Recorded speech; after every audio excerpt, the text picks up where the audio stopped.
Hey, what's up, you guys? You're watching Team APS. He's Alex. And he's Alec. And I'm Paul. And in today's video, we're going to talk about dice cards in Yu-Gi-Oh!, whether or not they can make a return, how they should be redesigned, if they could even possibly be a thing. Should be interesting. Let's talk about that.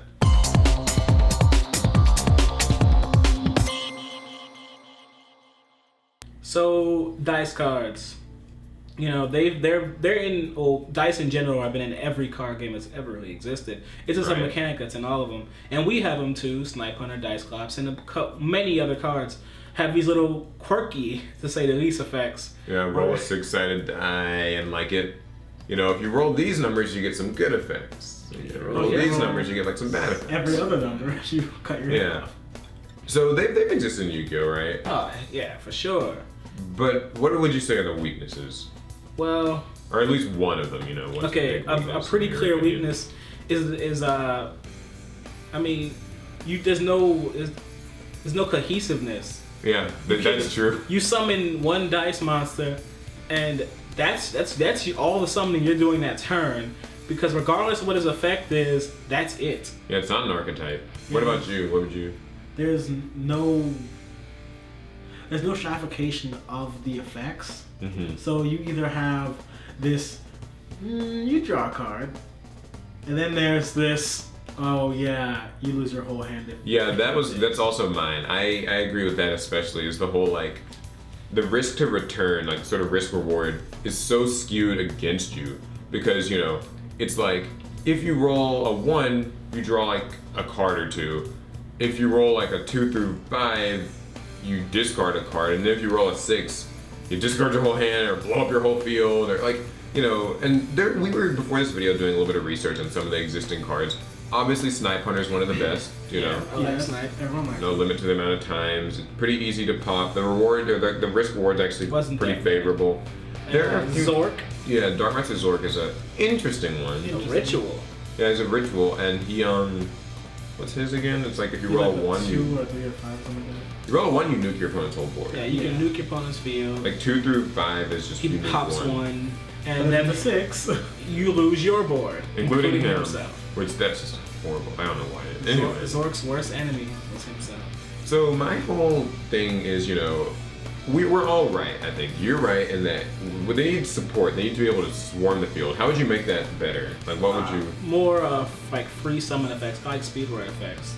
You know, if you control any monsters the opponent does, get that Cyber Dragon out. If you have a dice card on the field. If you have a dice card in the field, bring it out. If you roll a die, bring it out. You know what? That's a good idea. They could actually just have maybe one good continuous spell card that when dice effects start going, it starts doing other stuff. That's a popular thing now. Yeah. I also believe in a Rhoda for them. That would be cool. Search one dice related card from your deck to your hand. No, I should say roll a die. And if you no, probably. Hey, if you roll a 6, you get 6 dice cards to your hand. Oh God! I like that because if you roll a 1, banish your whole hand. Yeah, that's face down. That's the typical thing. But yeah, I think that some cohesiveness to allow them to really swarm the field would be good. I do like sort of what you were saying, streamlining them to where these effects are similar to each other. So when you get one good dice effect, it pairs well with another good dice effect, or you know, so it's not just because the Archfiends, for example, their dice effects are just to negate stuff that targets them. Yeah, the only way to make them good would be to fill up your field with Archfiends, so that when it's time to negate stuff, you've got multiple effects that you can try. Yeah, I did also came up with an idea. You remember Lightsworn Garaf guy? Mm-hmm. No, he doesn't mill, but he draws off the other mills.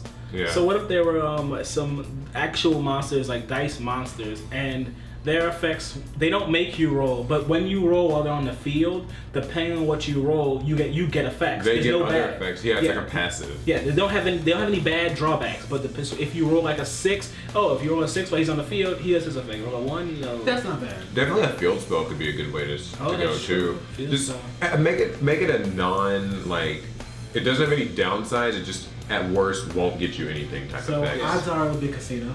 I mean, do you remember that would be a really cool thing. Do you remember Malefic World? You know, maybe skip your draw phase in order to roll a die, insert something, and if it would be destroyed by MST or whatever, you know, you can roll a die and if you roll a whatever, it's not destroyed. That's Like, pretty cool. you know, like that could be neat. Things like that, where there really isn't a downside, it can only help you. I mean, we all It's pretty carry good. dice on us anyway. I mean, you have to in a tournament. Yeah, so I mean, I think that a dice archetype could be, an archetype could be one approach. Yeah. You know, he's for archetype or Or at similar. least support. I'm for just make it broken if you get good spells. Because that's sort of the idea. Like when you think of a character like Duke Devlin, you know, Yeah. where like, you know, he's cool, and if he rolls only sixes or whatever the good numbers are for his rolls, if he only rolls good rolls the whole game, you get this ungodly broken set of effects where you're just plussing obscene amounts and like negating your everything opponent, it's just and getting like banished stuff, you Yeah. know, crazy effects. On that note, it would be pretty cool to have cards that could cheat the dice roll. So, like, whenever a dice roll effect would happen, this card will set it to a certain number automatically. I think that would be cool if you paid life points. So like you can pay life points in multiples of 500 to force whatever number. like a card called like what? Fixed dice or something? Loaded dice. Yeah, like loaded dice, dice. that's it. And like, you know, like if you Do want not steal this, Konami. Do not steal or this. do steal it. Yeah, go ahead. Take I mean, all like, this. imagine if you want to roll a 6, right? You pay like 3,000 life points, it forces a 6. It's a very high risk, high return, but if we make the dice cards more like that, where a 6 pays for itself, Then it's worth it. then it's really good. Because, like I said, there are some good dice cards, but most of them, they're average and then just bad if you don't get what you want. And that's a real problem. I think that Yeah, and some are just Yeah, I too like your fair. idea. Some are just way too fair. the cards are too honest. Give us a way to make that rank 7 Lucky Straight. Because I mean, he's a dice monster, but I mean, if you're making a dice deck, like pumping out a rank 7 is not the easiest thing in the world.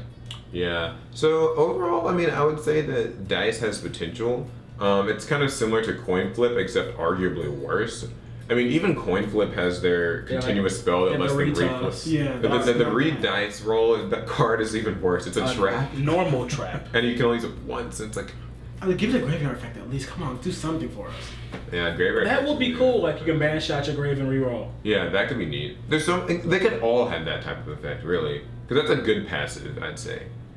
Like I said, overall, dice cards need to be unfair because it's inherently luck. Yeah. You know, it's not meant to be a deck that you can take to a tournament and expect to win. But it would make an awesome story if you did. Like you were the one Yeah. person who was just super lucky. I mean, sure, maybe it would make Konami have to start checking dice more. Yeah, they must Like have as done it some stands, because as it stands, getting lucky with dice cards means you might draw a card or pop a monster, and but if you roll bad, you lose everything. That's not even. So it's just why would you take it to a yeah, that's regional? a terrible gamble. So yeah, overall, I think the dice cards do have a lot of potential. We've talked about spirits, we've talked about unions, Geminis, you know, like all these different things, but it's definitely an LVs. That's the other one. Yeah, again. Neville's, yeah, that's yeah. right, Neville's. So that's another thing that Konami could work on, and coin flip. You know, that could be another video. That's true. Maybe. If you want to see it, 500 likes. You know the routine. So, what do you guys think? Do you guys think that dice cards could come back? You know, what type of support would you make for them? Leave it in the comments. We would like to know. It's a really interesting topic. And also, give the video a thumbs up if you liked it. We upload new videos on Mondays. Wednesdays. And Fridays. Oh yeah, that was impromptu. I didn't plan that. Yeah, so subscribe if you want more Yu-Gi-Oh! Let us know what you think about dice cards. Follow us on social media. And I think that's it. So we will catch you guys in the next one. Team Apps out. This is where we should have inserted may the odds be ever in your favor. Oh! That would have been perfect. No! Oh well. Wait, can we just film it? You can edit it somehow? We'll put this in the video. This conversation we just had. They'll know that we at least thought of it. Okay. In something. Put it on the blooper on Facebook or something. Yeah. Subscribe. Bye. See ya. It was great.